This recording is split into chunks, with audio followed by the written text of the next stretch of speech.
We're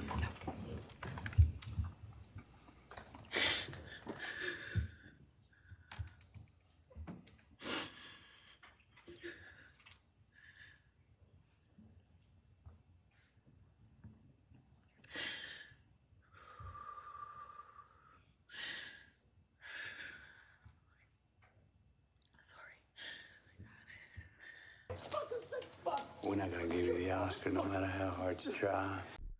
What's up, Idaho 4? I was watching the sentencing hearing today, and I am in awe of the bamboozling I've seen watching that thing for a couple hours. This is nuts, people. This is absolutely insanity. I don't know what world I'm living in, but I ain't liking it at the moment.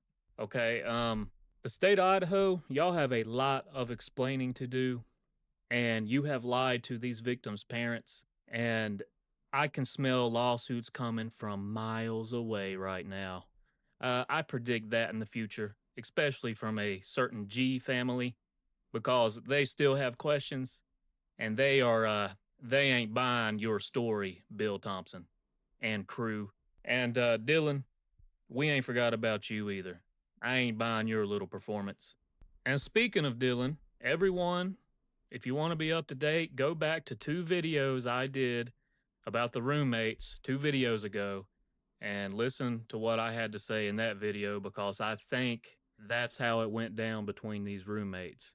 And go back, watch that video so you can get caught up, then come back to this one, because I'm still in the opinion of how that's what happened between Dylan and Bethany that night. And this right here kind of confirms what I've been saying, and it also confirms another thing I've been saying, and about the gunshots. And this is Mitch Nunez's statement of 11/13/2022. Officer Nunez here, who was in the house, and I just wanted to read this little excerpt that he made about Bethany. So let me read this for you real quick, and then I'll give you my thoughts.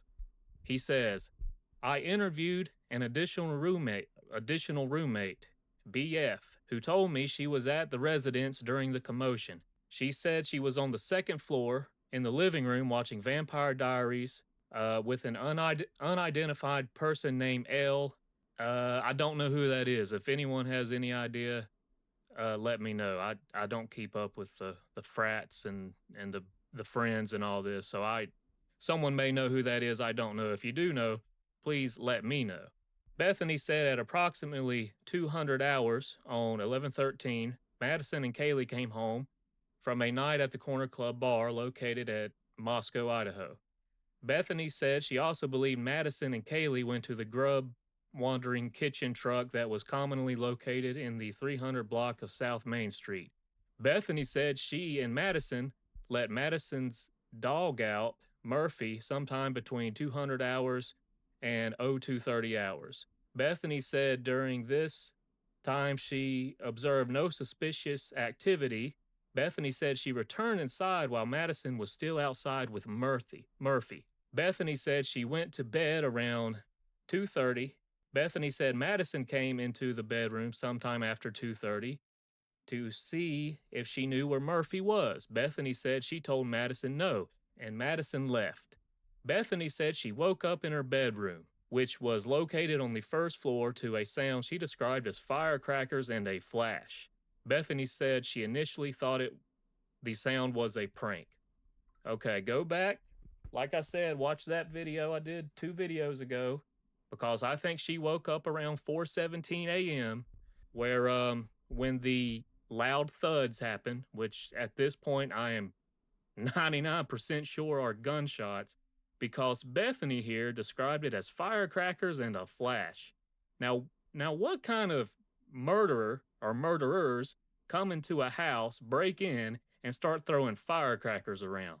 None that I've ever heard of. Maybe a flash bang, but that's a flash bang doesn't make 4 thuds usually. So I'm still under the opinion that someone in that house was likely shot, and they are still lying their double butts off about it, and I'm getting pissed off because no truth is coming to the light yet, and I smell lawsuits coming a mile away, like I said, once this thing plays out. So a firecracker and a flash, those are gunshots. I'd put money on it. And I also think after that, Bethany walked out of the house, met Dylan in the driveway, and they drove away, probably to a hotel. And I know during this time, a lot of Snapchats were going back and forth. And in a video, the roommate video I did 2 videos ago, I was going to speculate and say maybe Bethany took a quick snap picture of whoever she saw, the naked man running through the woods or whatnot. And I didn't put that in that video because the rumor is that Bethany does have exculpatory evidence that will exonerate Bryan Kohberger. And if she's using Snapchat around the time that all this is going on, it may be likely she snapped a picture of something or someone. I didn't speculate on that last video because, that's just wild speculation that I wasn't comfortable putting out there. But maybe something like that will be in these new documents we got. And yes, these are the new documents I'm reading on the Moscow, Idaho Police Department website. If y'all are interested, y'all can go check them out. And I wanted to clear up one thing. This plea deal went down on June 1st. The alternative perpetrator motion was submitted June 18th. Now, anyone that is named in that alternative perpetrator motion is not going to be the actual perpetrators. Okay, Ann Taylor and Massoff and Bicca Barlow, they did not put the actual perps in that alternative perpetrator motion. In my opinion, they are still hiding the real players of this thing. And there's only a few people in the Idaho for Truth community, the actual truth community, that is exposing them. This is hidden, this is deep.